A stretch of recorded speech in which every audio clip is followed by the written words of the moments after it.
I wanted to ask about an experience that I had recently, and I'm still kind of having it. I understand that resistance is what causes illness, and I'm wondering ultimately if letting go of resistance is the only cure. It's the only way to cure. Isn't that logical? In other words, there are a lot of ways to release resistance. So in an illness, your desire for wellness is at an all-time high. So the asking is exaggerated. And then you could go to a physician who applies a particular method and believes in it, and your belief in what he believes in could cause you to release resistance, and the cure could come. Or you could talk to someone who says, oh, I experienced that, it's not that big of a deal, and I just relaxed and meditated and I brought myself into alignment, and if that resonates with you, then that would be your way of lining up. So our answer is there's not only one method to achieve wellness, but you always release resistance in order to bring yourself back into wellness. Illness is always as a result of resistance. Okay. I think I got you. I want to ask, the way I experienced the improvement, I was having joint pain, and after trying, a lot of over-the-counter stuff and, things that people told me should work, I went to a nutritionist who I think he believed, in what he was doing. My disposition when I went to him was, I was hopeful, but I was also cynical, because I was tired of throwing money after things that just weren't working. I felt marketed to death.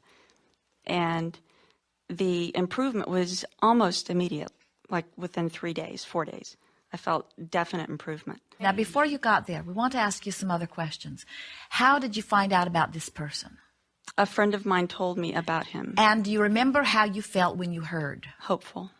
So your energy shifted right then, and Right. the improvement even began right then. Yes. In other words, the resistance began dissipating even before you saw this person. Okay. Then, do you remember how you felt once you visited with this person? I appreciated his integrity. So you believed that he believed what he was doing. Yes. And so now you shifted from hopeful to more hopeful, maybe even hopeful to expectant? Yeah. And do you think that you had ever taken that emotional journey before on this particular situation? In other words, didn't you find that to be a different emotional journey than you had taken when you were feeling sort of tapped out?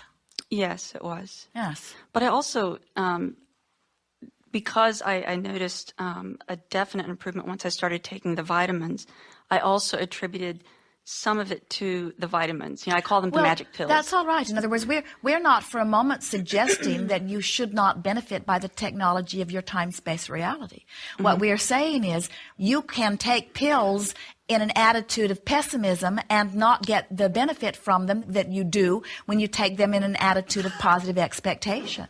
So I just have not taken anything and still done it? Yes, it's possible that you could have been talked to by a friend who knew of someone who had another methodology, who believed so much in that methodology that that hope could have come forth. But here's the thing. It's sort of not of very much value to say, well, I went this way and it worked, but was there another way for me to go? Because the way that worked for you, and this is always true, was the path of least resistance. Right. Now, when you think about it, you were sort of burned out on this and burned out on that, no longer trusting that. And so you'd sort of closed out many of your other options. Now, could those other options work for you? Yes, but that's not the point. They didn't work for you because they were a clash to the vibration that you were holding at the time, meaning they were a clash to the beliefs that you held, or they were a clash to some intentions that you held. Everything that you want, there are dozens of solutions that are lined up in the wings for you.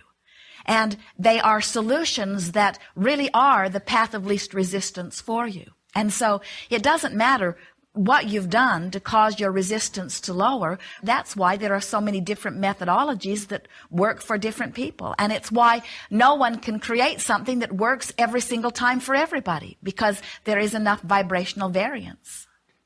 So what we would say if we were standing in your physical shoes is, I'm not really sure how I came around to this, but I am sure that I felt enthusiasm for this when I heard it. And as I followed it through, my enthusiasm continued to increase. And my enthusiasm did point me in the direction of the solution that I was seeking. And there are other people that could be pointed to surgery and would receive the solution. There are other people that could be pointed to some sort of synthetic medicine that would receive the solution. There are some people that could be pointed to voodoo or rabbit's foot and receive the same sort of solution. And it doesn't really matter. And we want you to not quarrel anymore with the methods that people are using and just begin saying, oh, isn't it nice that there's something for everyone? And isn't it nice that the universe has delivered something that works for me?